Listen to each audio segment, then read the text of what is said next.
ఇది వరంగల్లోని regional science centre complex. Hanamkonda Hunter రోడ్లోని ఈ సెంటర్ ఎంతోమంది సైన్స్ విద్యార్థులకు అనేక అంశాలపై అవగాహన కలిగిస్తోంది. స్టూడెంట్సే కాదు, పెద్దవాళ్ళు కూడా ఇక్కడికి వచ్చి అనేక సైన్స్ సంగతులు తెలుసుకుంటుంటారు.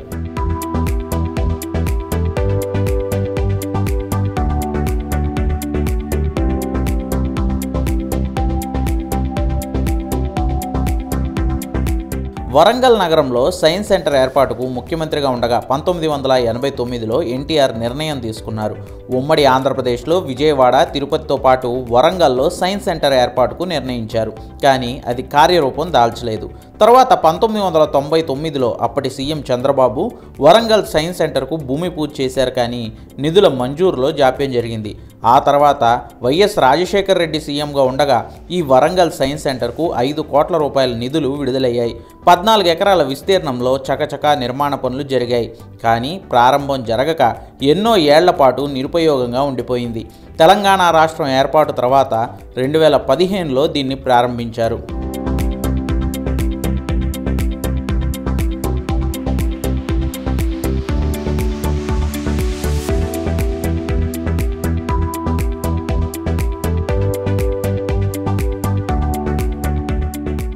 వచ్చిన తర్వాత అన్ని సైన్స్ ఎగ్జిబిట్స్ అనేది ప్రాక్టికల్గా చూశాను. చాలా ఆనందంగా ఉంది. థియరీ వైజ్గా చెప్పడం కంటే ఇలా చూడడం నాకు బాగా అనిపించింది. బాగా అర్థమయ్యేటట్టుంది. ఇక్కడ different kinds of physics experiments కానీ అన్నీ ఇక్కడ జరుగుతున్నాయి. ఇంతసేపు మేము ఆర్టిఫిషియల్ భూకంపం కూడా చూసి వచ్చినాం. It is like wow.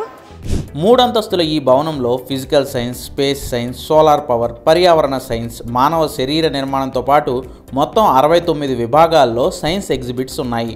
నిత్యం స్కూల్ పిల్లలతో పాటు ఇంటర్, డిగ్రీ, పీజీ విద్యార్థులు, పెద్దవాళ్ళు, సీనియర్ సిటిజన్స్ కూడా ఇక్కడకు వచ్చి సైన్స్ ఆవిష్కరణలు, వాటిపై ఏర్పాటు చేసే సదస్సులతో అవగాహనను పొందుతుంటారు.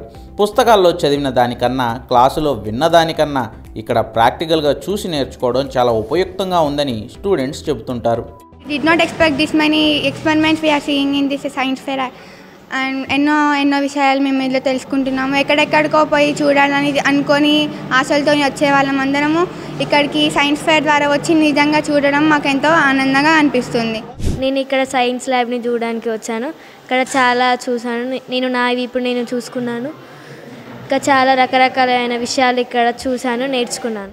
సైన్స్ సెంటర్కు వచ్చేవారికి ఇక్కడ రీసోర్స్ పర్సన్ ఈ సెంటర్ ప్రత్యేకతలను, ఇక్కడ ఎగ్జిబిట్స్ను దగ్గరుండి వివరిస్తూ ఉంటారు. వాళ్ళ డౌట్స్ను క్లారిఫై చేస్తూ ఉంటారు. విద్యార్థుల్లో సైన్స్పై అవగాహన పెంచి రీసెర్చ్ వైపు వాళ్ళ అడుగులు వేసేలా చేయటమే ఇక్కడ సైన్స్ సెంటర్ లక్ష్యమని రీసోర్స్ పర్సన్ రాకేష్ చెప్పారు.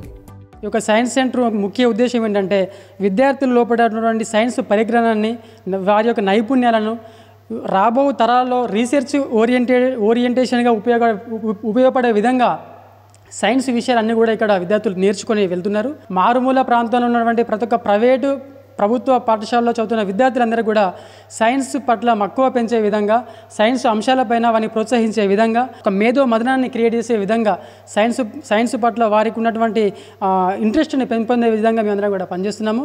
సైన్స్ సెంటర్కి వచ్చే ప్రైవేట్ స్కూళ్ల విద్యార్థులు 25 రూపాయలు, గవర్నమెంట్ స్కూళ్ల విద్యార్థులు 5 రూపాయలు ఎంట్రీ ఫీజు చెల్లించాల్సి ఉంటుంది. త్వరలో ఇన్నోవేషన్ హబ్ పేరుతో కొత్త కార్యక్రమం చేపట్టబోతున్నామని, దీనిలో విద్యార్థులందరినీ భాగస్వామ్యం చేస్తామని రాకేష్ తెలిపారు.